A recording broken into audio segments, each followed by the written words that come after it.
It's 1588. The most powerful woman in the world sits on her golden throne, adorned in jewels worth kingdoms. But lean in closer. Do you smell that? That putrid, overwhelming stench that would make you gag and run screaming from the room? Welcome to the horrifying reality of Queen Elizabeth I, a woman so disgusting in her personal habits that her own courtiers would hold perfumed handkerchiefs to their faces just to survive being in her presence. You think you know the Virgin Queen? You know nothing. What I'm about to tell you will shatter every romantic notion you've ever had about Tudor royalty. This isn't the sanitized version they teach in schools. This is the nauseating, stomach-churning truth that historians have tried to bury for over 400 years. Let's start with something that will haunt your dreams forever: Elizabeth's teeth. By the time she was 30, the Queen's mouth was a horror show that would make a zombie movie look like a romantic comedy.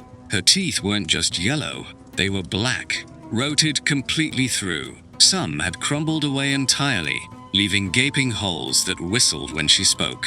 But here's the part that'll make you physically sick. She knew how disgusting her mouth was, and she did absolutely nothing about it. In fact, she made it worse. Elizabeth was addicted to sugar, a luxury so expensive that only royalty could afford to literally rot their teeth out with it. She would suck on sugar cubes throughout the day, every day. For decades, the sugar would coat her remaining teeth in a thick, sticky film that attracted every piece of rotting food. Can you imagine the smell? That sweet coffee sole and stick hard with no secret anything. Foreign ambassadors would actually write letters home describing the Queen's breath as unbearable and like the smell of death itself.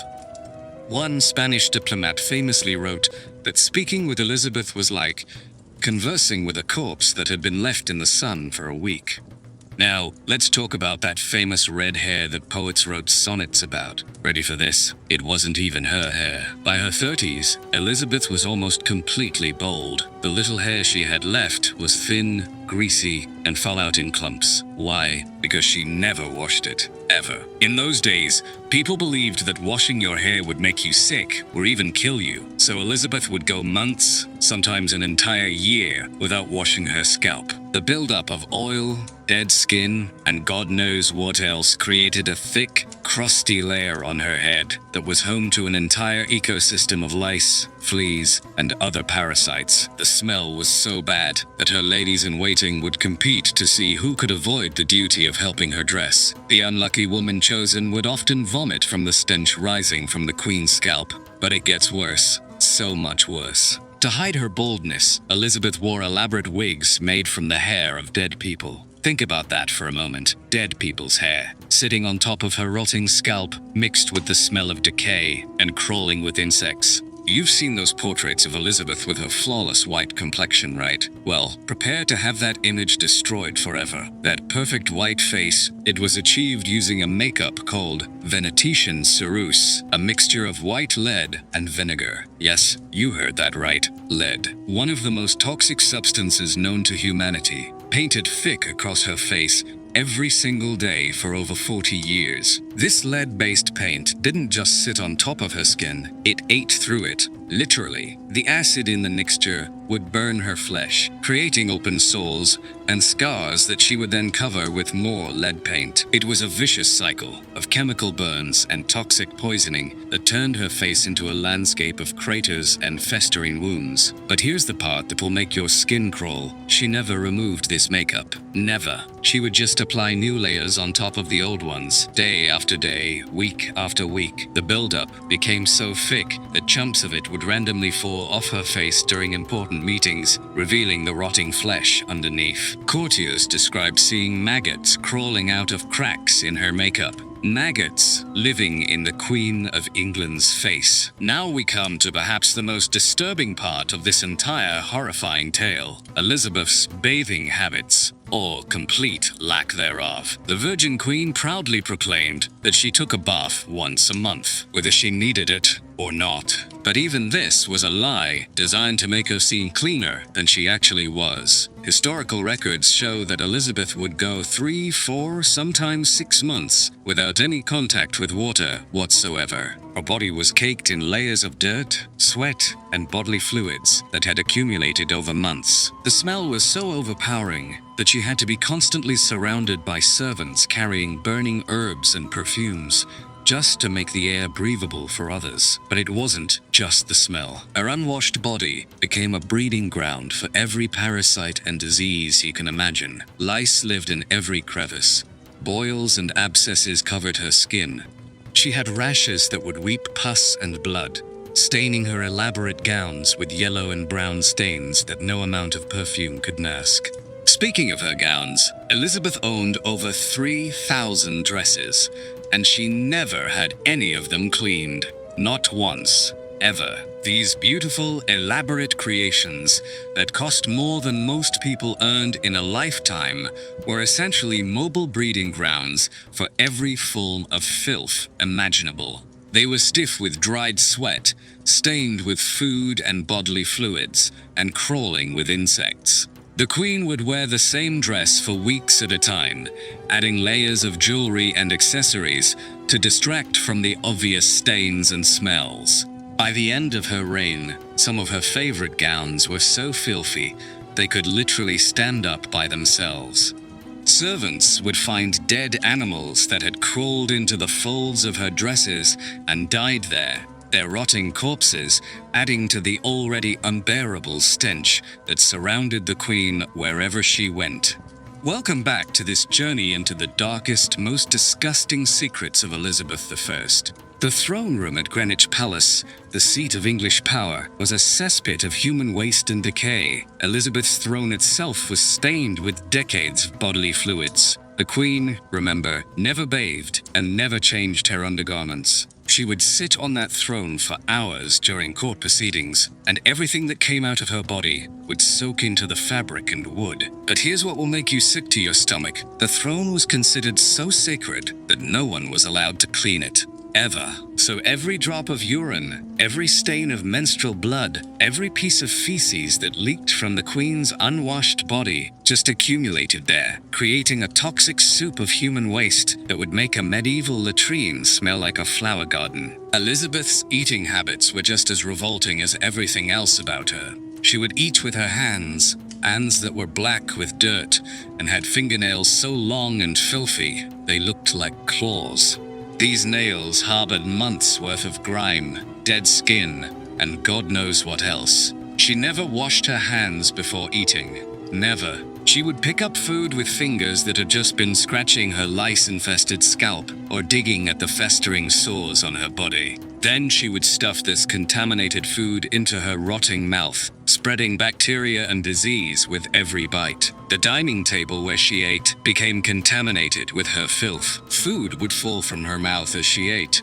Remember, she had huge gaps where teeth used to be, and this half-chewed, saliva-soaked mess would just sit there, rotting, attracting flies and vermin.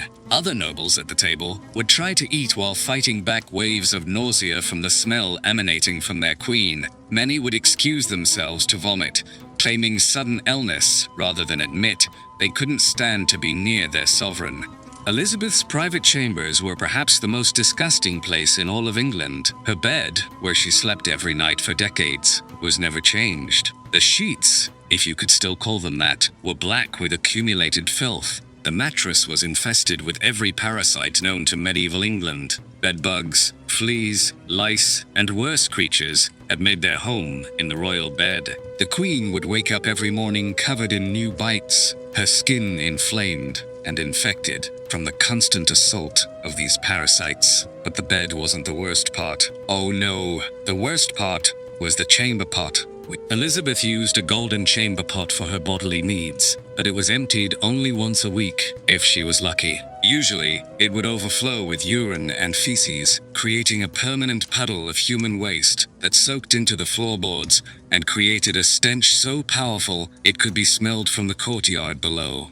The nobles and courtiers who surrounded Elizabeth every day were trapped in a nightmare of their own making. They couldn't leave, To abandon the queen would mean death or exile, but staying meant subjecting themselves to conditions that would break the strongest constitution. Many courtiers developed what they called court sickness, a combination of nausea, headaches, and respiratory problems caused by constantly breathing air thick with the stench of the queen's unwashed body. Some would faint during long court sessions, overcome by the toxic atmosphere. The ladies-in-waiting had it worst of all. They had to help the queen dress, which meant getting close enough to her body to be overwhelmed by the full horror of her hygiene. Many would request transfers to other households, claiming family emergencies or sudden illnesses, anything to escape the daily torture of serving their filthy sovereign. The queen's disgusting habits didn't just affect her.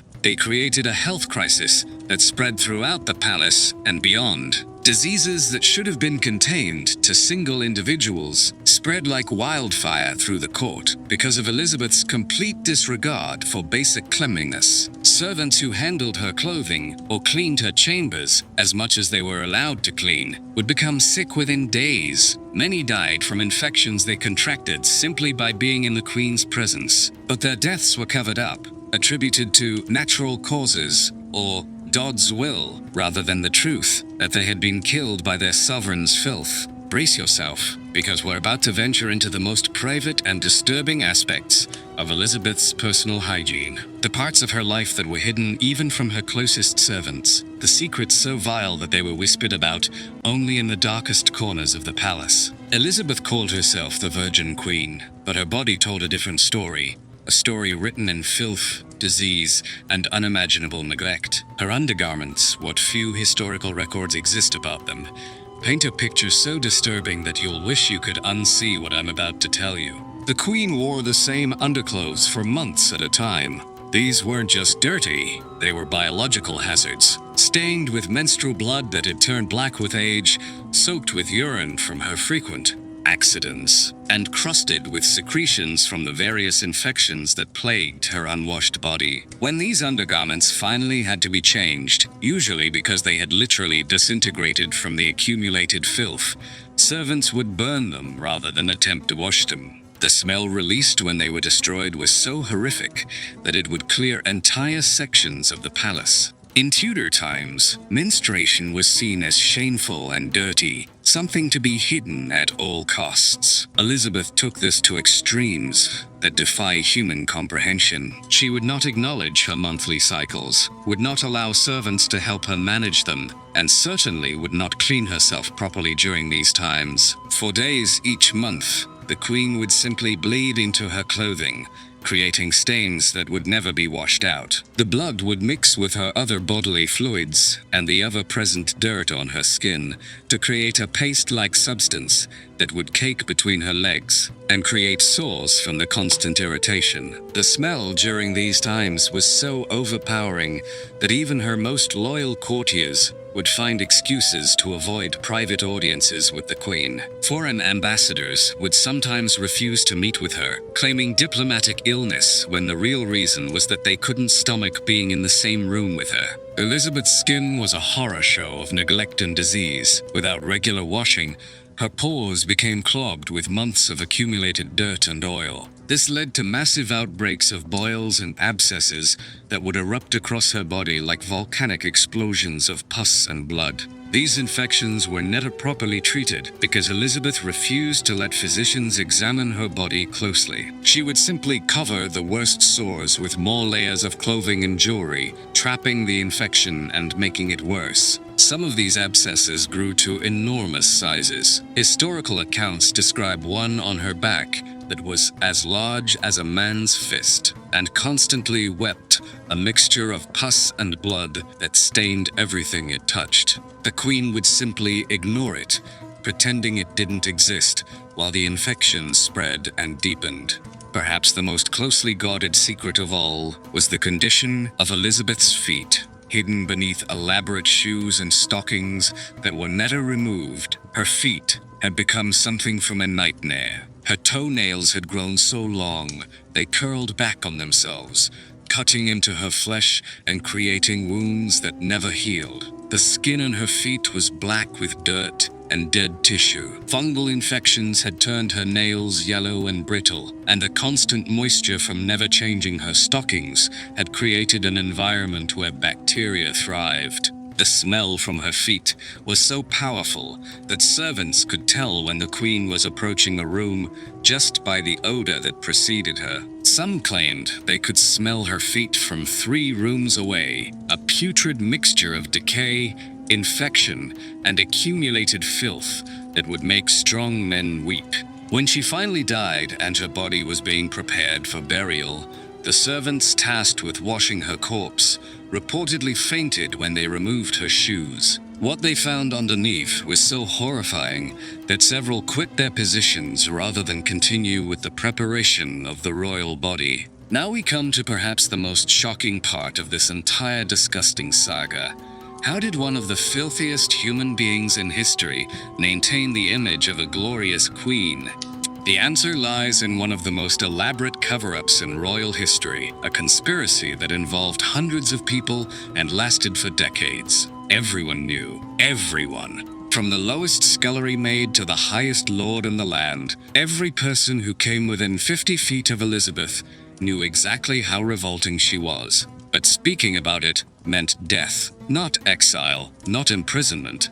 Death. Elizabeth had created a system of terror that ensured her disgusting secrets would never see the light of day. Servants who were caught discussing the Queen's hygiene would simply disappear in the night. Their families would be told they had been reassigned to distant estates, but the truth was far more sinister. The Tower of London held a special section reserved for those who had been spoken improperly about the royal person. These prisoners were kept in conditions so horrible that death came as a relief. Their crime? Mentioning that their queen smelled like a rotting corpse. Every portrait you've ever seen of Elizabeth is a lie, a carefully crafted piece of propaganda designed to hide the horrifying reality of her appearance. The artists who painted her were given strict instructions about what they could and could not depict. Her skin had to appear flawless and white, despite being covered in scars, boils, and layers of toxic makeup. Her teeth had to be painted as perfect in white, despite being black stumps or missing entirely. Her hair had to look lustrous and full, despite being wigs made from dead people's hair, sitting on top of a diseased scalp. But here's the truly disturbing part.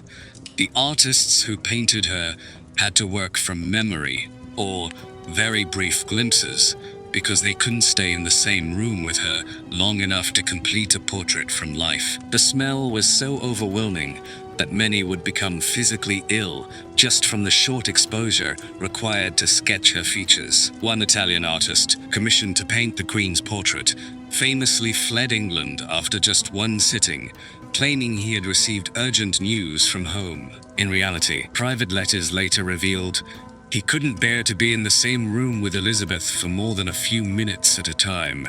Foreign diplomats faced an impossible situation when dealing with Elizabeth. They needed to maintain good relations with England, but they also had to survive meetings with a woman whose personal hygiene was so poor it constituted a health hazard. Secret diplomatic correspondence from the period reveals the true extent of Elizabeth's reputation abroad. The Spanish ambassador wrote to King Philip II describing the Queen as a woman so foul in her person that audiences with her are a form of torture. The French envoy reported that meetings with Elizabeth required considerable preparation of the spirit and stomach. Some diplomats would arrive for audiences having taken various precautions, stuffing their nostrils with herbs, holding perfumed cloths to their faces, or even taking medicines they believed would prevent them from fainting from the stench. These precautions had to be done secretly, as any obvious reaction to the Queen's smell would be considered an insult punishable by death.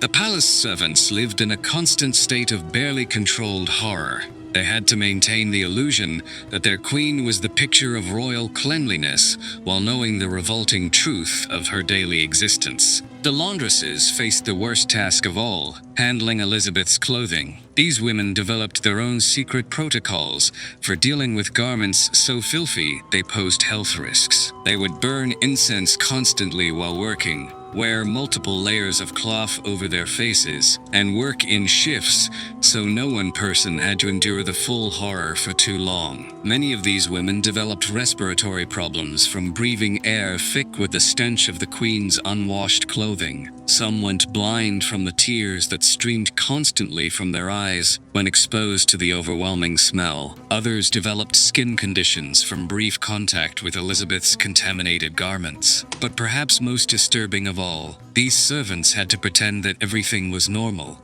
They had to maintain cheerful expressions, speak respectfully about their queen, and never, ever let slip the truth about the conditions they endured daily.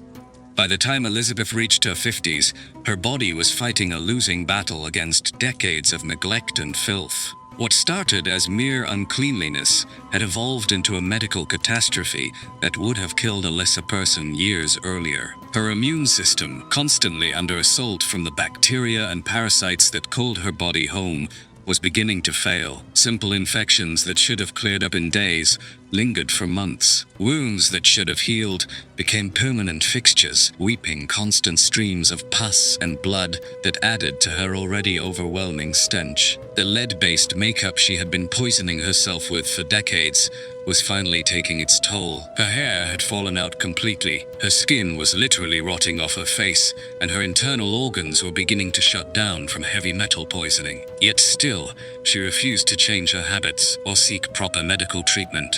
Elizabeth's presence had become a public health crisis. Wherever she went, disease followed. Not just because of her personal filth, but because her complete disregard for hygiene had created perfect conditions for every plague and pestilence known to Tudor England. Palaces where she had stayed would have to be evacuated and fumigated after her departure. Servants who had worked closely with her would develop mysterious illnesses that physicians couldn't diagnose because they had never seen diseases caused by such extreme exposure to human filth. The Queen's progress through the countryside, once celebrated events where common people could see their monarch, became dreaded occasions. Towns would petition to be removed from her route, not out of disloyalty, but out of genuine fear for their citizens' health and safety.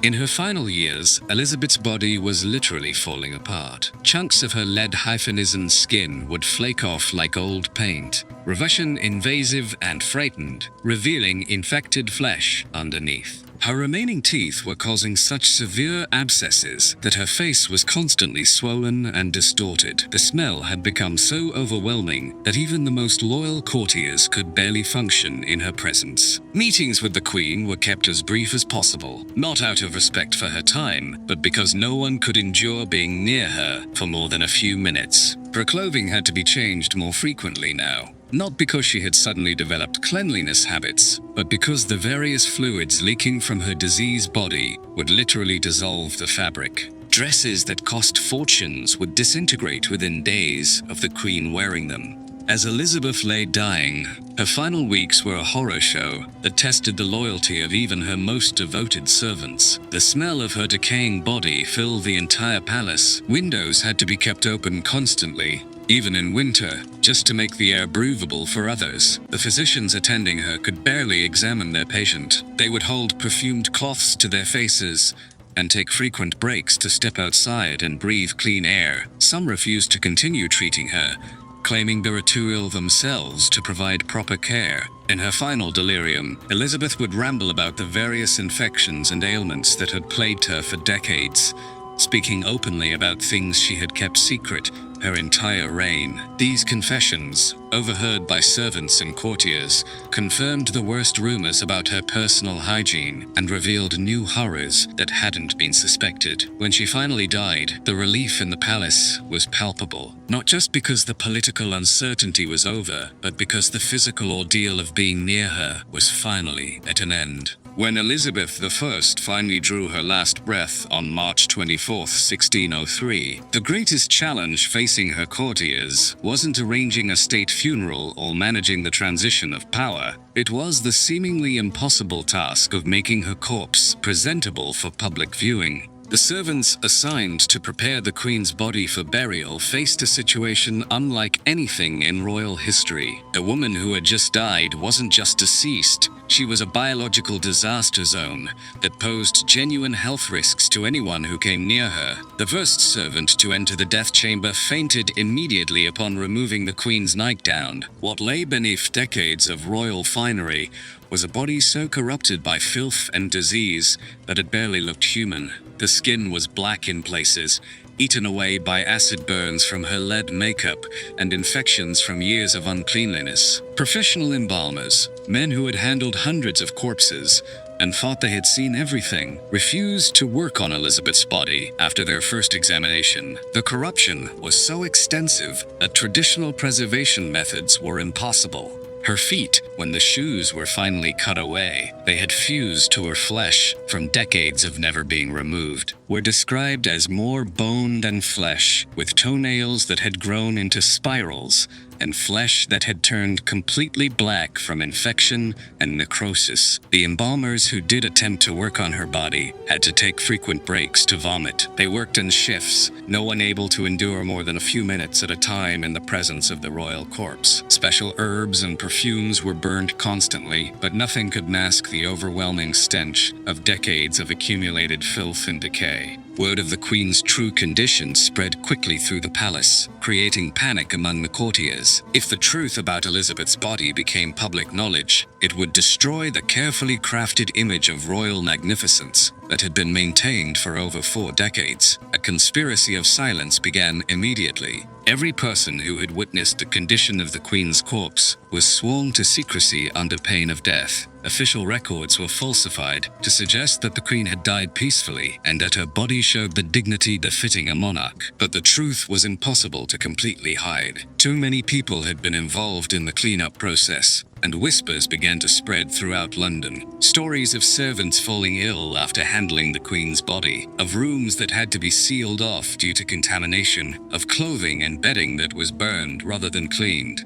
In the weeks following Elizabeth's death, a massive effort was undertaken to destroy any evidence of her disgusting personal habits. Servants were paid handsomely to forget what they had seen. Documents were altered or destroyed. Even the rooms where she had lived were gutted and rebuilt to remove any trace of the contamination. The official accounts of Elizabeth's death described a peaceful passing and a body that showed the dignity of a great monarch. These lies became the foundation of her historical legacy, repeated so often that they became accepted as truth. But the servants, who had lived through the reality of serving the Queen, carried their traumatic memories to their graves. Some developed what we would now recognize as post-traumatic stress disorder from their exposure to such extreme conditions. Others suffered permanent health effects from breathing air contaminated by the Queen's presence. The conspiracy to hide Elizabeth's true nature was so successful that it lasted for centuries. Only now,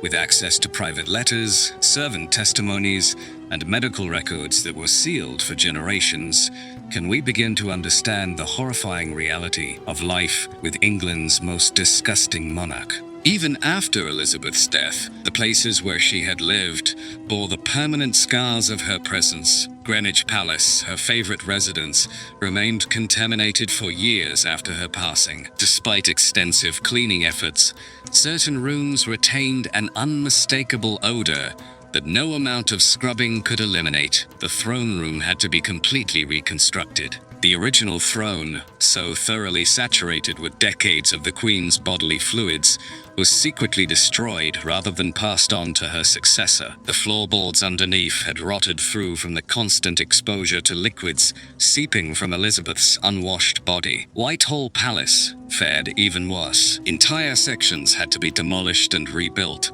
because the contamination had seeped into the very stones. Workers involved in the renovation reported finding clothing and bedding so filthy it had fossilized into solid masses that had to be chipped away with tools. In the years following Elizabeth's death, as the fear of royal retribution faded, some of the surviving servants began to speak more openly about their experiences. These testimonies, carefully hidden in private letters and diary entries, paint a picture of working conditions that would be considered torture by any standard. Lady Margaret Howland, one of Elizabeth's ladies-in-waiting, wrote in a private letter to her sister, "I have served in houses of pestilence during plague years, yet nothing prepared me for the daily horror of attending Her Majesty. The smell alone was enough to fell a strong man, but we women were expected to smile and curtsy as if nothing were amiss." Thomas Henslow, a page who served the Queen for 3 years, described in his memoirs how servants would draw lots to determine who would have the misfortune of attending Elizabeth directly. The loser would often spend days recovering from the experience, and some never fully regained their health.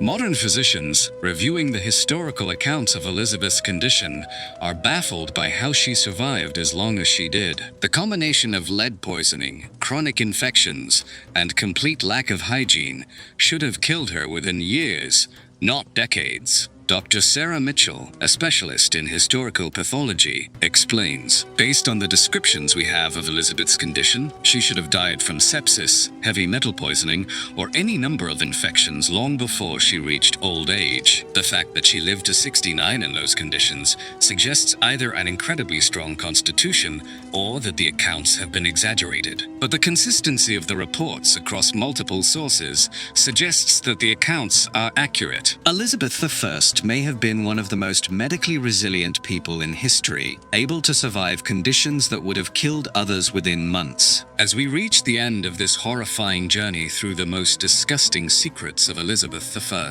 ask yourself this: what else has history hidden from us? If the truth about one of England's most celebrated monarchs could be covered up so effectively for so long, what other lies have we been taught about our past? The image of Elizabeth as the glamorous virgin queen, the brilliant ruler who ushered in England's golden age, is one of the most successful propaganda campaigns in human history. For over 400 years, we've celebrated a woman whose personal habits were so revolting they would have made medieval peasants seem clean by comparison. But the truth has a way of surfacing, no matter how deeply it's buried. The servants who suffered in silence, the courtiers who held perfumed cloths to their faces, the diplomats who fled her presence, they all left traces of the reality behind the royal facade. And now, finally, we can see Elizabeth I for what she truly was. Not a glorious queen, but one of the most disgustingly filthy human beings who ever lived. The next time you see a portrait of the Virgin Queen in all her finery, remember what you've learned today. Behind that painted smile and those jeweled gowns was a woman so foul that her own servants preferred risking their lives in plague-infested cities to spending another day in her presence. This is the truth they tried to bury. This is the horror they didn't want you to know. And now that you know it, you'll never be able to look at Elizabeth I the same way again. But wait, if they could hide something this disgusting about Elizabeth for centuries, what other royal secrets are still buried in the darkness? What other great leaders were actually living nightmares? The rabbit hole of historical horror goes deeper than you think, and Elizabeth I was just the beginning.